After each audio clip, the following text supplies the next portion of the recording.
Thanks everybody for joining us today. Today is the fourth session of this series. I'm really excited about this session, especially because, I'm down here right now fixing up this rental property, getting it ready to rent, this one unit specifically. And I just met the other two tenants that I had today for the first time because they actually were leased this property. When I moved to Texas in May, I lived in this property. And in May, I moved to Texas for 10 months. And I just moved back to New Jersey. And when I moved to Texas, I got a property manager that I hired in order to take care of this property for me. And a property manager is one of the most important parts of your real estate team. And this property manager I just fired this week. They did not do the job that I was expecting them to do. They did, although, lease the other two units in this 3-unit property to some really great tenants. And I just met them for the first time, and I'm really excited about them. They both seem like long-term tenants, hopefully. And they're taking nice care of the place. Tomorrow I have an inspection in each of those units in order to make sure that it's just clean and, they're doing everything by the lease. But that property manager, I noticed that they were taking advantage of me in multiple areas. One of the places that they were taking advantage of me is this particular unit that I'm in right now. It's a 2-bedroom, 2-bath unit. And this lady I actually rented to. So it wasn't on their fault of her being in here, but basically last May, a lady came to me and she had been in domestic violence abuse situations and nobody would rent to her. She had a shelter that was paying her first 6 months. They were also paying her last month of rent for April of this past April. And they also paid a double security deposit of $2,000. So 2 months rent for security deposit. So I was like, great, that sounds awesome. She'll get a job. She'll be back on her feet soon. She has a kid who has autism, so she was getting a disability check for him. She was also getting an unemployment check for herself, and she was supposed to start working. She had just had a brain surgery, so I wanted to give this lady a chance. Like, literally nobody else would. And I shouldn't have. Also, at the same time, I'm really not that much in the hole when I think about it. But what happened is, so she has a $2,000 security deposit. She owes me about $2,300 in rent. So her whole security deposit's gone. I'm taking that. But my property manager took advantage of me in the sense that my property manager overcharged me for her court and attorney fees to try and get this lady evicted. So in October, when the shelter stopped paying her rent, she paid me $100. And then the next 2 months, she paid me $600. Well, the management company told me this whole time, we're evicting her, we're getting the process done. It just takes a long time. But then what happened is in January and February, I told the lady, I said, hey, look, if you can just pay me $900 a month, we couldn't evict her. We still couldn't evict her. Like, the whole process was taking forever. She went to court and the judge sided with her because in January and February, we accepted $900, which was an implied contract that she now pays $300 3 times a month. Even though we didn't have it in writing, that contract became an implied contract because that's what we were accepting, and we were accepting rent from her. Even the $600 the 2 months before was accepted as an implied contract. We accepted her rent. We shouldn't have. But the property manager never told me any of this. They were charging management fees the whole time. They were charging her late fees and keeping the late fees for themselves rather than giving them to me. So what I realized is they took $300 in late fees, plus there was $280 of, I did all this last night. I was up until like 1 o'clock just running through everything because they finally gave me the statements when I went yesterday to pick them up. They hadn't been giving me this information. So they owe me about $920, but only 580 of those dollars showed up on their ledger. So I'm like, where's the rest of the money? Where did it go? So in total, the lady owed me, like I said, I think it was about $1,300, plus the management company owes me some money. So I figured all this out and I just fired the man. Once they told me, the tenant sent me all of her checks for when she paid and how much she paid, I double checked it with how much the management company paid me. And I was like, that's ridiculous. There's like $1,300 missing right here. What happened? So I figured that out, and I was like, all right, I just fired the management company, and I'm just going to do it myself because now I'm in New Jersey. I manage my duplex down the road, less than a quarter mile away, without being here in Maryland, and no problem. So when you have great tenants, now like I have these two really good tenants, I'm going to leave a lockbox in the garage for if I ever need like an HVAC electrician, plumber, or general contractor to come over here and just do some work. They know where the keys are. So I'm going to manage it myself. It'll save me a couple $100s a month. Once this place is rented, I should cash flow about $800 a month after all expenses for this property. So that'll be really nice. The other one is 2 units, and I cash flow about $500 to $550 a month after all expenses. So important to have the right people on the team. And I'm just really grateful at 26 years old, my birthday is in 2 days, I turned 26, that I learned these lessons young, because now like I can tell people about my experience, which is hard to do because at first, like before I started talking about my experience, I was like, damn, I don't want people to know that like I screwed up in these big ways. But vulnerability is one of the most important things. Like if we can be vulnerable with ourselves, with our significant others, with people in business, like that's what people really want to see. They don't want to see some guy just holding back the truth of everything that's going on, right? So I'm grateful to have had these experiences. I posted like an Instagram story yesterday about it. Just so that, you know, I could educate others about that and speak from experience. So what we're going to talk about today, this plays out perfectly into what we're talking about today. So today's session is called People Matter. Who do you need to have on your team? And, you know, this is a series. It's the 4th of the series. The purpose of this webinar is really just give you the tools and resources to invest in real estate, follow your dreams, and strive for more financial security. So today's topic is going to be people. Who do you need to have on your team to succeed in real estate? The next session is the last session, and it's going to be next steps and your action plan associated with building your real estate investment business. So basically, first I'm going to do a quick review of the last couple webinars. We're going to run through the advantages of investing in real estate, how to invest in and identify the right property, the numbers behind the deal, and we're going to cover who's on your team.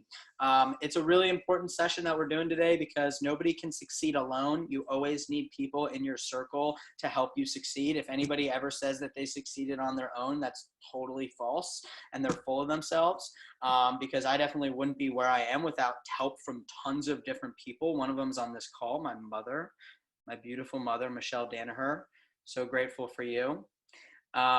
So all together or not at all is something that I like to say. And I think that can go in so many sessions. We're so divided today in society. And the more that we can come together, the more successful we're all going to be. So unlike in school, when you work together, you got caught cheating and you got in trouble. In the real world, you must work together. You must work together in business in order to succeed. You can't do anything by yourself.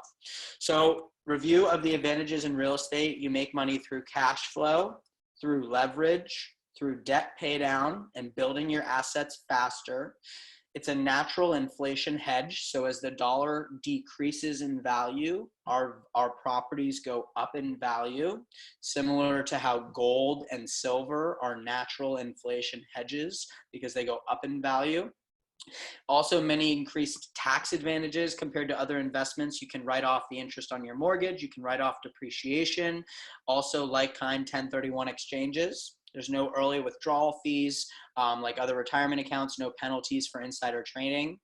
So identifying the right property, you want to think the right thoughts. Think and Grow Rich is a great book, Rich Dad, Poor Dad. I sent out an email this morning to everybody that was on the last call with some book recommendations, some sources to take a look at, to think the right thoughts, to study the right source. So Bigger Pockets, Rich Dad, Poor Dad, Robert Kiyosaki, stuff like that. Also making sure that you have a mentor is so important in real estate. I'm sure that many of us have coaches within our real estate sales businesses. Also in real estate investing, having a mentor or a coach, somebody that is where you want to be in 5-10 years, right? That's going to help you, that you can add value to, and that's also going to add value to you. You want to pick the right plan. You want to make sure you're investing in the right types of properties that are going to help you and that's best for you and what you want to achieve in real estate. Acquiring the right asset. What kind of asset do you want to invest in? Do you want a duplex? Do you want a fourplex? Do you want a 10 unit, a 20 unit? Do you want a single family, right? Maybe you want commercial properties because you really want to invest in businesses, let's say, or like pizzerias, who knows?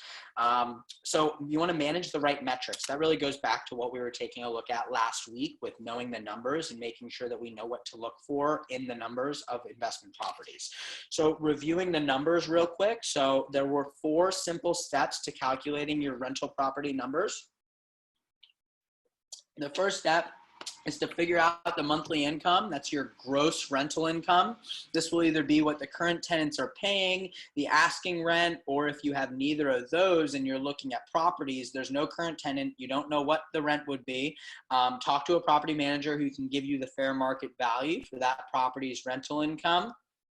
One of the first analysis that I do when I look at a rental property is I take the monthly rental income and I divide it by the asking price or the purchase price. That's called the price to rent or the rent to cost ratio. So for this property specifically, the rental income, once this unit that I'm in is rented, the rental income for the property will be about $32.25. I bought the property for $225,000. So that's a rental cost ratio of about 1.2, 1.4, 1.5, right? So what we looked at last time is anything above 1 is relatively good depending on what your expenses are going to be. This property does have very high utility expenses. So that definitely affects it a little bit. It might be a really good rent to cost ratio, but this property has gas and I also pay the water. Thankfully though, with the new tenants, they're actually paying those with me. So that's been incredible compared to what it was in the past. So we want to manage the right metrics. We want to look at those price to rent ratios. Then you want to calculate the monthly expenses, which includes property taxes, insurance, property management fees, your mortgage or your financing, any HOA fees, vacancy, and repair costs. You want to subtract those monthly expenses from the monthly rent. This equals your net income or your net operating income, not including the mortgage. That is your monthly cash flow when there's no debt on the property. If there's debt on the property, then you subtract that from your net operating income and you get your annual cash flow. So to calculate the returns, the 2 numbers that I want to see on any property that I evaluate are the cap rate and the cash on cash return. So I'm sure that y'all remember, the cap rate basically compares the return on investment to the purchase price. The cap rate equation is the net operating income, the before debt, right, divided by the purchase price. You do not include the mortgage payment in that calculation. The cap rate formula is the return on investment if cash was used to purchase the property. The next thing is the cash on cash return. So the equation is net annual cash flow divided by total cash invested. So here we can see the value of leveraging and using debt. You can get a greater return on your money if you use debt than using all cash, depending on the property. The 2 examples that we used last time, which I did send out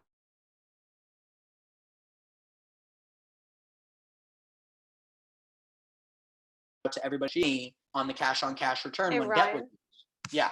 you I cut you out. froze up a bit. Yeah, can you rewind a little bit on yourself? Yeah, definitely. Where did I cut out? Like literally 10 seconds ago. Oh, okay. Wow. Interesting. So the returns, right? Cap rate basically compares the return on investment to the purchase price. The cap rate equation is net operating income divided by the purchase price. That does not include debt. So that's a return on investment if cash was used to purchase the property. Then there's the cash on cash return. This equation is the net annual cash flow divided by the total cash invested. Here we can see the value of leveraging and using debt. You can get a greater return on your money than using all cash. So when calculating the cash to close, which is what's needed for the cash on cash return calculation, annual cash flow divided by cash to close, that's down payment, closing costs, and any other fees associated with title or lenders. So now we're going to transition to today's topic, which is finding the right people. So as I mentioned before, it's so important to have a mentor that you can look to who's been in the business and does what you want to do. So if you can find somebody that's 5 to 10 years down the line from where you want to be, let's say in 5 years you want to own 25 properties, go find somebody that owns 25 properties and see how you can help them find more. And then ask them questions. Be a person that adds value to them and also teaches you. You can have them teach you during that process, and they'll help you achieve your goals faster. So that's the first person that you want to have on your team. The second is a CPA. So above all else, you want to make sure that your CPA is a real estate investor themselves. So Robert Kiyosaki, his CPA is named Tom Wheelwright. Tom Wheelwright is extremely intelligent. He's actually helped create the last 2 tax codes. And Robert Kiyosaki and him, they are on the Rich Dad Advisors together. So Tom Wheelwright owns tons of apartment complexes, and he's an active real estate investor. Other CPAs that aren't in the business, they just simply don't understand the business. They haven't been in the business of real estate to fully understand what they can do to take advantage of the tax code. Now, something that I've been listening to a book by Robert Kiyosaki and Tom Wheelwright called Tax-Free Wealth. And this book is amazing because there's so many people out there that, like, why would you want to not pay any taxes? Like, why would you want to, screw the government over and not pay taxes? The tax code was created for people that own businesses and are investors, because people that own businesses pay employees, and employees pay the highest taxes, right? Investors are people that buy things and make them better. So the government has provisions in the tax code to make people do so, to make people invest, to make people build businesses, to help improve the way that we live every day. So you want to have a great CPA that is in real estate. The next thing is an attorney. You want to find an attorney with basic real estate knowledge, somebody that can help you put together partnerships, different companies, different organizations, can help you through closings, reviewing all of the documents, and interpreting laws. Again, it's an added bonus if your attorney owns investment properties themselves. So those are the first 3. The fourth is a banker or a lender. So you want to get your financing together before you actually need the money. That way, when you find a deal, you have the money ready to go. And you may have relationships and terms established up front before you even make any offers. So then when you're running your numbers, you know the terms that are associated and the rates that are associated with the deal that you're going to do, so you can kind of make sure that the deal works with those assumptions in hand. Another thing that I've done before is, like, I didn't have any financing set up or a way set up before I found the deal. And sometimes if you find a good enough deal, the money will find you. Like, if you found an amazing deal and you brought it to an investor, maybe you could get it, sold to him as an agent. But what if you said, hey, I didn't just find a deal, I actually ran the numbers, I did all of the back end work, I know what's needed to buy this property. What if, you bought it and I was like a 25% owner in this property with you? You might have somebody that's a really great person to do that with, and they own some real estate, and it's like, hey, here's a property, you own 75%, I own 25%. I know a number of guys actually here in Salisbury that own buildings in the downtown area, and they only own like 10 to 20% of it, but they're also the only person that's an active investor in that building. And then they have guys that just brought all the money, and that guy who owns 10 to 20%, he does all the work. But he also didn't put any money into the deal. So that's a pretty good way to get into real estate with no money down. So the next person is going to be your insurance agent. So there are a lot of insurance agents out there that only deal with, single family homes or residential real estate. So if you're going to go out and find a good insurance agent, you want to make sure that even if they could have some real estate experience. I have a friend who is really high up in Stewart Title. He works in the corporate national acquisition department, business development sector. And whenever I have like a property that I'm running numbers on for like a large multifamily, I send it over to him rather than going to like the local insurance agent that I've used for my small multifamily here in Salisbury. So it's really, I'm sure that everybody has an insurance agent, a banker, a lender, an attorney that they've used for their single family residential sales or smaller deals that they've done. But really, when we're talking about this, if you're doing like a bigger multifamily property or an investment property, you want to make sure that these people have some experience in it, because then when you go and talk to them about the deal, you're not just giving them something for them to put their name on. You're saying, hey, what do you think of this? Like, you have some experience in real estate investing. I know you own some properties. What do you think of this deal? And then they're able to give you feedback. And that's why it's so important to have these people that have been in the game, that have done the thing that you're doing, because then you can get their feedback rather than just say, hey, can you just like sign this deal and, get it signed up? So the next thing is going to be a hard money lender.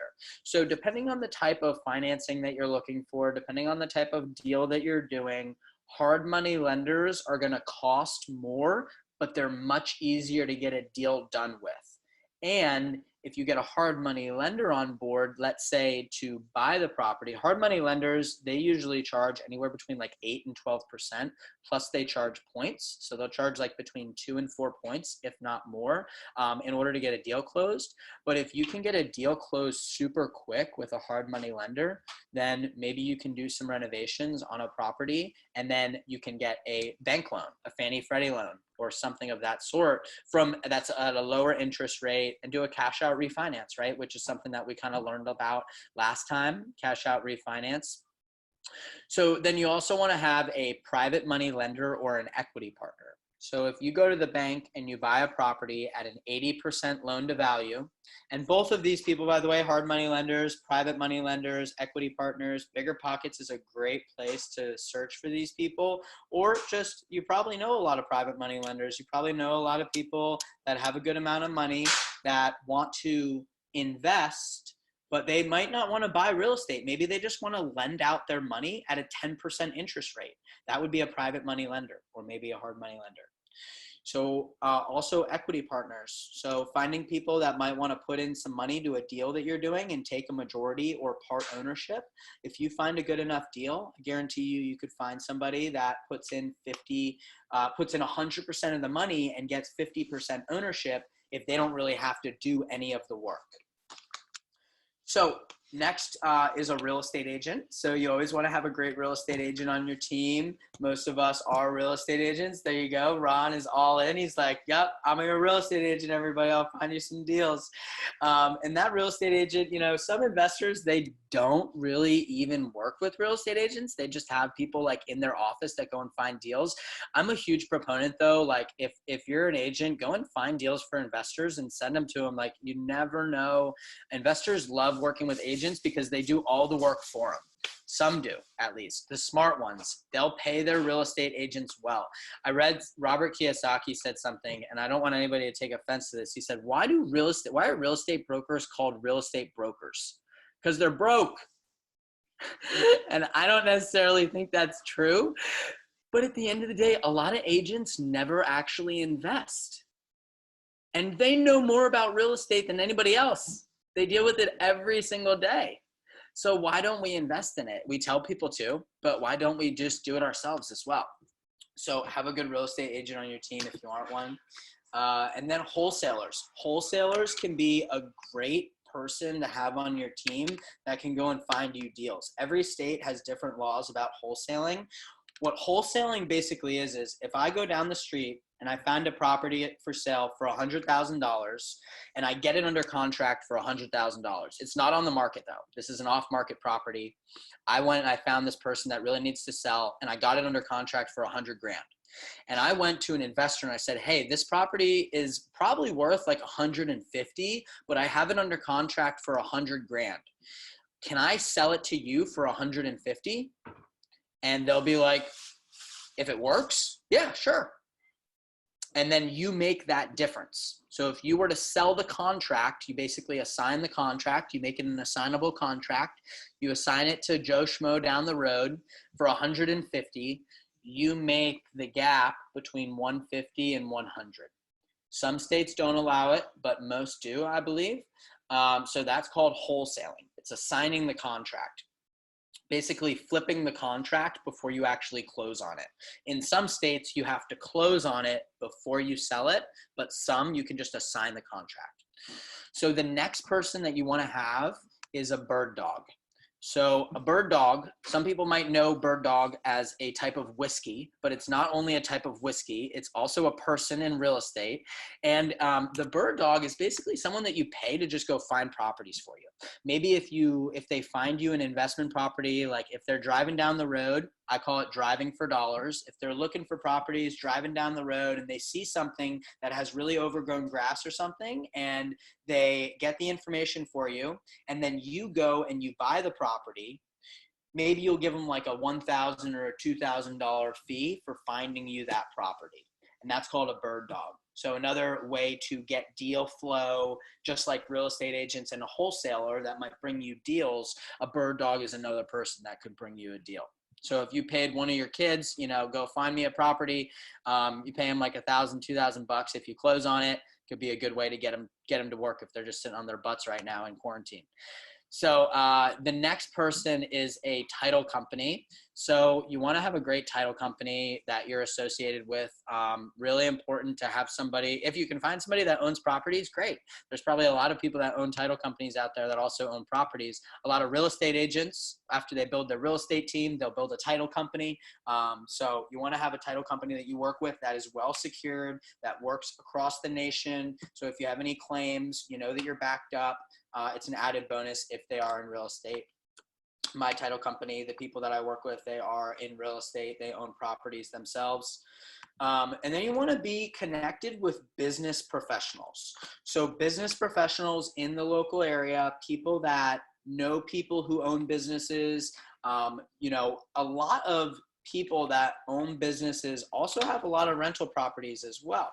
So if you can network with local business professionals, you're going to find deals. They're going to bring you deals. And there's an attorney in Salisbury that I talked with for a while, and he kept trying to sell me some of his properties, and he's almost 90 years old. So I'm just kind of waiting until he's like 92 maybe. And then, he's going to want to sell or, whatever. So, he is a great resource. He has a couple of properties, two of them specifically he wanted to sell me. And I just networked with him through other business professionals. His son is a commercial real estate agent here. And he was like, hey, I don't really want these two properties, but you might, you're younger, I don't do commercial deals.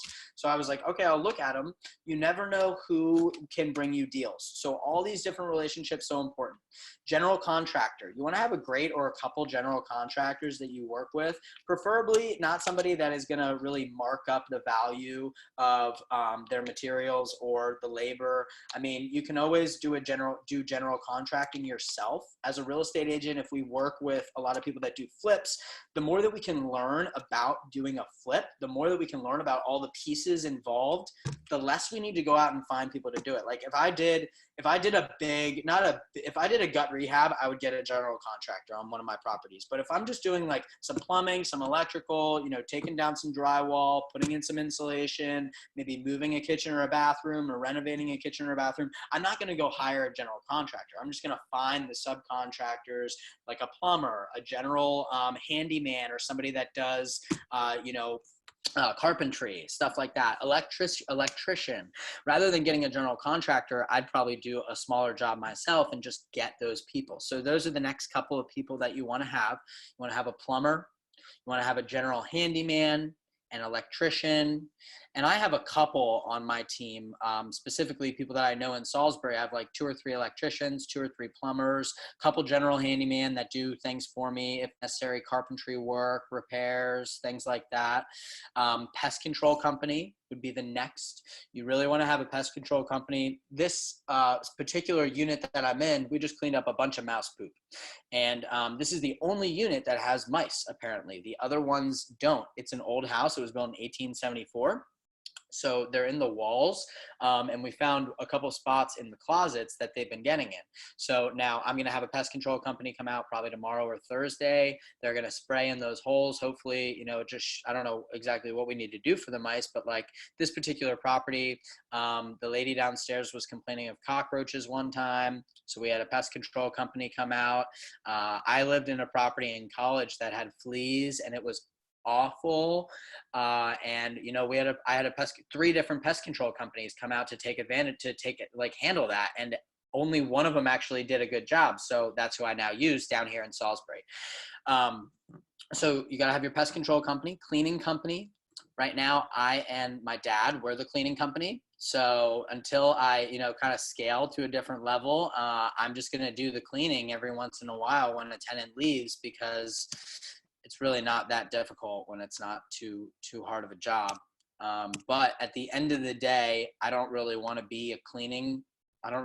a cleaning company. So I am looking to systematize that after what I just experienced being down here right now.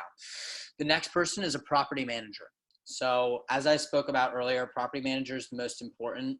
If you're going to have a property manager, they're going to take care of most of these other things that we just talked about. Usually they have in-house people that will do the cleaning, or they have their pest control companies that they work with. They have their electrician, they have carpentry or general handymen that just work on their staff, maybe even plumbers.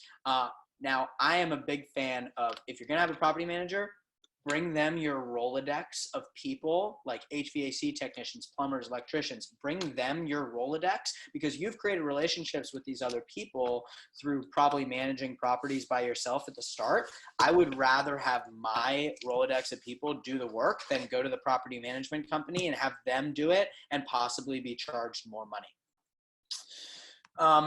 With the property managers, there's a couple of different ways that they make their money. So they make money on a monthly fee that is a percent of the revenue or the gross rental income. The property manager that I had, I was paying 7%, which is really low. Most of the time it's like 10% or 8%. The reason I was paying them 7% is because whenever I did a deal here in Salisbury and I had an investor buy a property, I would send them that investor and that property. And I think I sent them about 4 clients. And so they agreed to pay me 7%. They agreed for me to pay them 7%. Kind of bad move on their part to not handle my property the way that I was expecting, because now I'm no longer going to send people to them. So that's the first way they make money. The second way is whenever they lease up a unit, they're going to charge 50% usually of the first month's rent, which is what real estate agents also do if they lease, most likely. So that 50% of a first month's rent, they're going to charge to get the unit ready. If you transition to a property manager after managing yourself, they're going to also charge a transition of the lease fee for each unit. It might be $100 to $200 to take over that.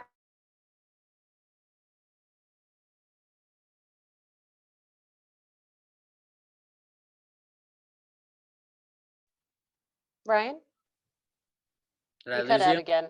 Yeah. Using my hotspot right now. So the fee associated with transitioning to a property management company after managing yourself, there's going to be a fee associated with those two things. And then also, if they charge late fees, you want to know if you're being given the late fee or if the property management company's been being given the late fee. They will also charge for any time that they do work. They usually charge a labor cost. You want to make sure that you're managing your property manager well. I can speak from experience when I say, if you don't manage them well and make sure that they get clearance for every expense, they will just go ahead and do it. So one of my units here at this property, it's a 3-bedroom, 1 bath, really nice unit on the first floor, like 11-foot high ceilings with crown molding. It's absolutely beautiful.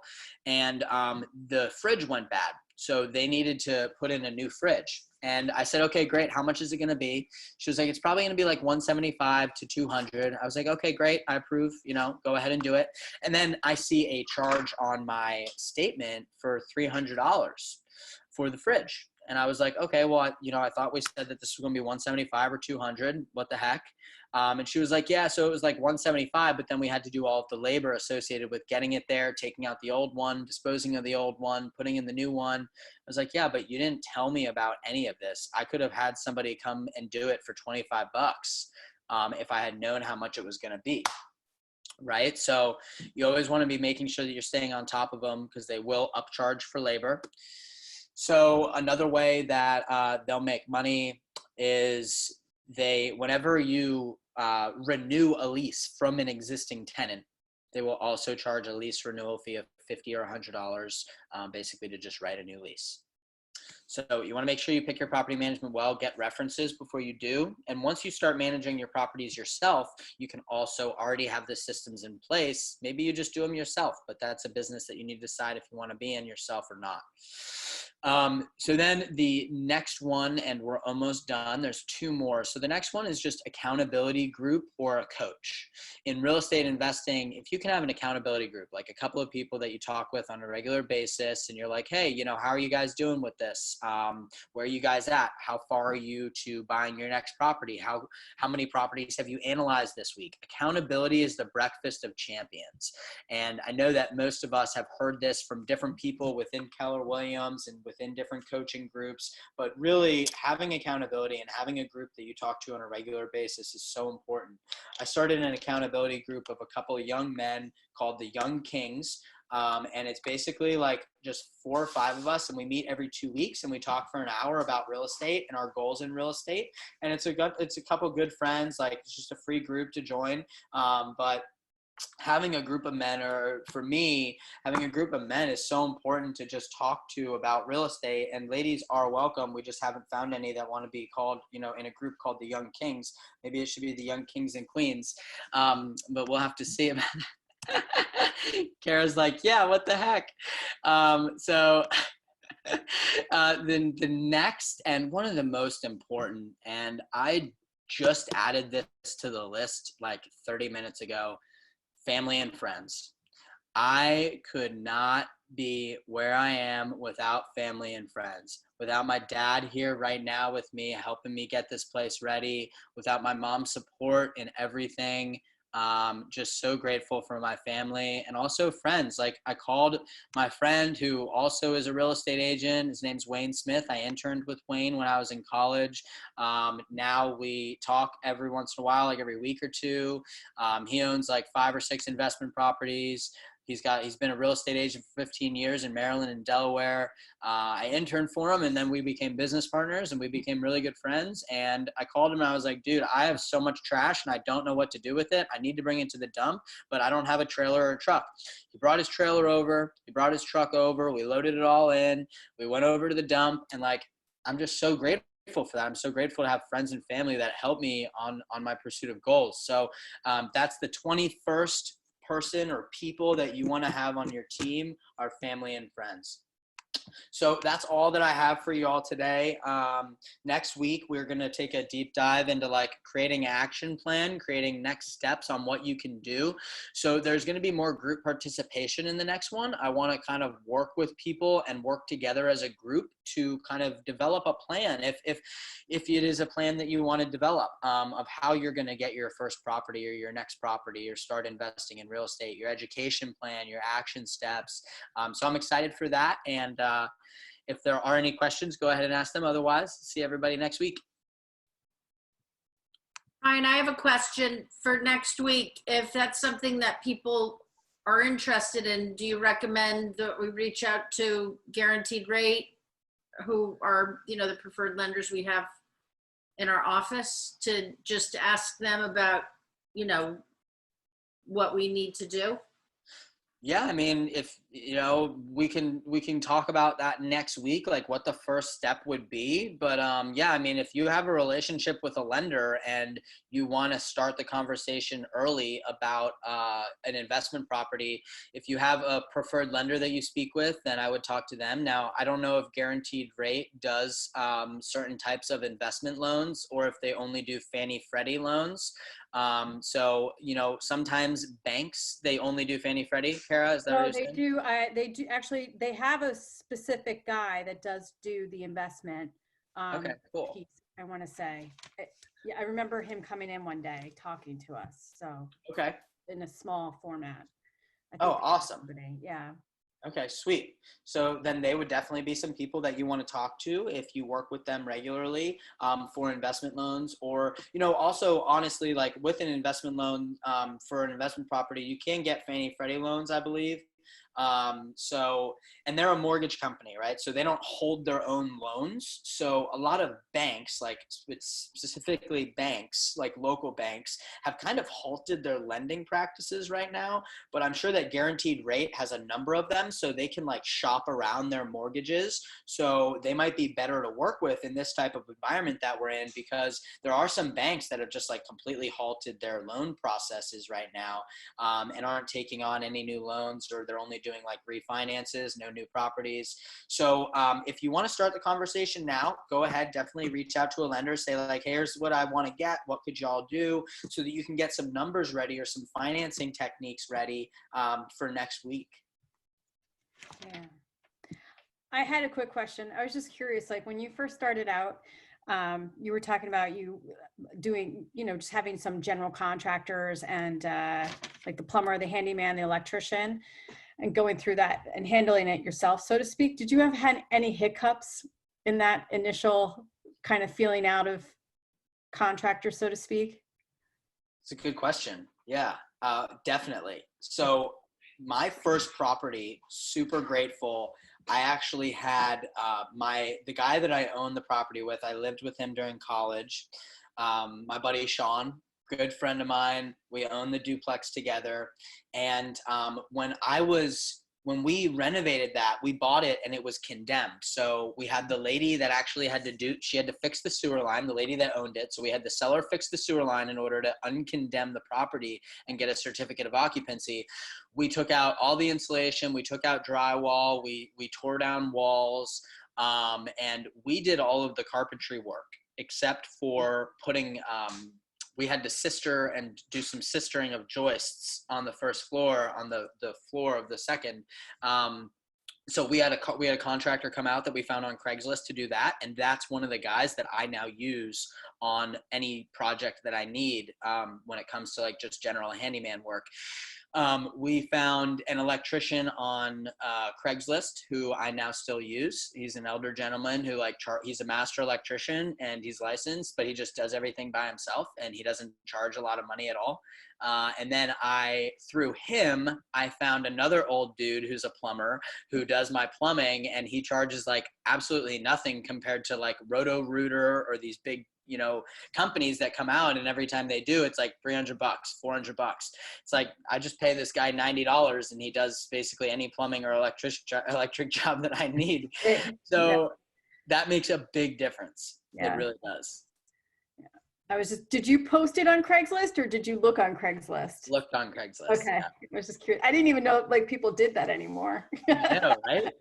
Yeah, I'm a big fan. Like if you can find discounted labor, I'm all about it. As long as they're licensed, for electricians and plumbers, they're master electricians or plumbers. They've been doing it for a long time.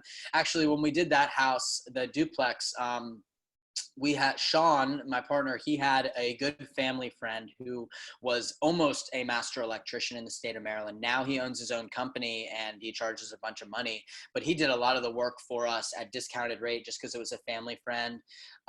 So now, I have another electrician that I use as well, and another plumber that I just found through talking to friends locally. Yeah. So if you know people in the business of real estate, not everybody is going to use your big companies. You're going to be able to find people that do stuff on the side. Yeah. I was just curious if it went smoothly or not, because not everything goes as planned. Oh no, we definitely had our fair share. Our estimate when we went in, Sean was like, "Oh, it's going to be $8,000 to fix everything," and I was like, "No, it's not. It's going to be like at least 12.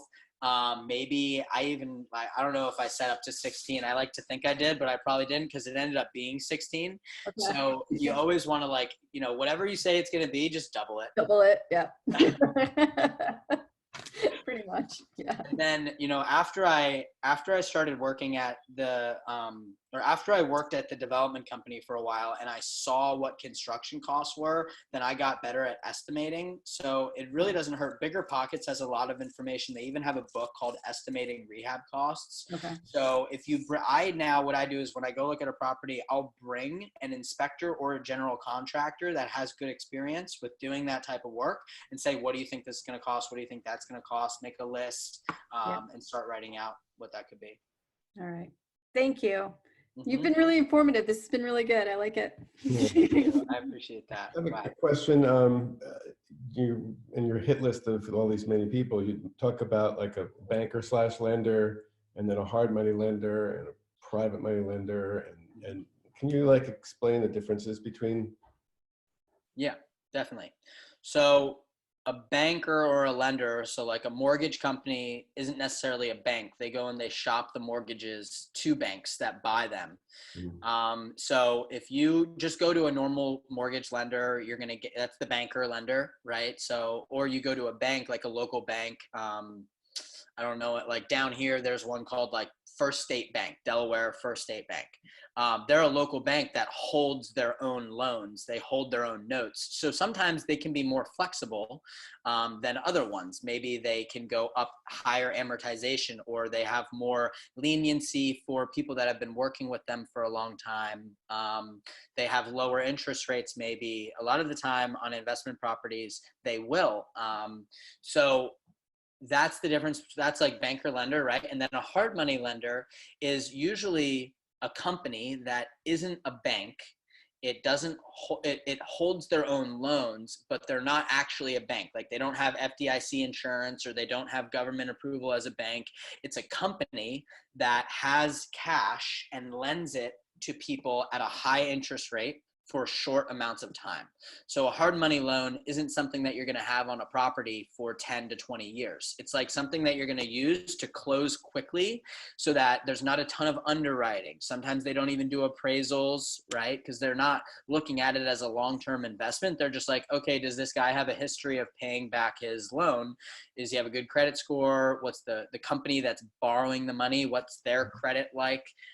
So they sometimes charge 10 to 15%, but it'll only be for 1 year. And then they'll also charge points, a percentage of the loan amount for closing the loan. So you might, if you're getting a $100,000 loan, they might charge you like 3 points to close the loan. So you're paying them $3,000 to close it, and then 10 to 15% over the course of that year. Sometimes they're only even for like 6 months, but it's not a bank, it's through a company. So that would be a hard money lender. You can find them online. I found some on LinkedIn, Bigger Pockets. I don't really want to go that route. That's really high interest rate and also paying a lot of points up front. But if it works and the deal still works numbers wise, then you can get it closed quick. Go ahead and do it. Then there's a private money lender. So a private money lender would just be like maybe a friend who's like, hey, I have $1 million in cash and I want to lend it out. And that person would just give you the money, maybe charge 8 to 12%, and no points. And then it's just like privately. It's just because them. There's a lot of private money lenders out there. A lot of people, if you can just say, hey, look, give me $100,000 and I'll pay you $10,000 each month for a year or something like that, and then they're making a 20% return. If you were to pay them $10,000 a month for 12 months, they would make a great amount of interest and just receive a check every month. So if you think of seller's financing, so if you went and you bought a property from someone that has owned the property for 20 years, it's now owned free and clear, they don't have a loan on it anymore, and you're like, hey, look, just sell me the property, I'll pay you X amount each month, you'll get this amount of interest rate, you'll get this amount of return over time, I'll give you $1,000 a month for 3 years or whatever it might be, and then I'll pay the principal balance off, and you just get a check every month. Like you don't do anything. You don't even have to own the property anymore. It's a really awesome strategy. Like you can use your properties as banks after you've paid them off, basically. So like Robert Kiyosaki talks about it. Like if you pay off your property, you can use it as a bank. You can get a home equity line of credit on it. You can do a cash out refinance. You can sell it to somebody and get seller's financing, right? So at that point, it's just like you need money. You just use the cash available in the home, the equity available. So I kind of went into seller's financing a little bit off the private money lending. But yeah, those were them, right? Yeah, cool. Thank you. And then the equity piece. So there's a type of investing called syndications. So if I go and I find somebody, let's say like my mom and I wanted to buy a property together, or Ron and I wanted to buy a property. I said, hey, Ron, if you give me $100,000 to buy this property, you'll own 50%, but you really won't have to do any of the work. Your name will be on the loan and I'll do all of the work. You would be, because your name is on the loan, you would be an active investor, right? But if there were 10 of you and you all together each owned 10% and you owned 50%, but you didn't do anything and you just gave me a check and then I paid you every month, you would then be a passive investor. When you're a passive investor and you have multiple people in a deal like that, you have to get a certification in order to do what's called a syndication. And there's a specific, basically like process that you have to go through in order to become like a qualified business to do that. So syndications can be pretty complex and you need attorneys to like handle all that stuff, but there's that difference right there. If you're an equity participant or an equity partner, you'll see like Grant Cardone does syndications, Right. other people You like could that. just buy a share in his syndication. Right. Exactly. Yeah, exactly. Cool. Thank you so much. Yeah, for sure. Thank you all so much for coming. Look forward to next time. Talk Thank you, soon. Ryan. Thank you, Ryan. Have a great one. You too.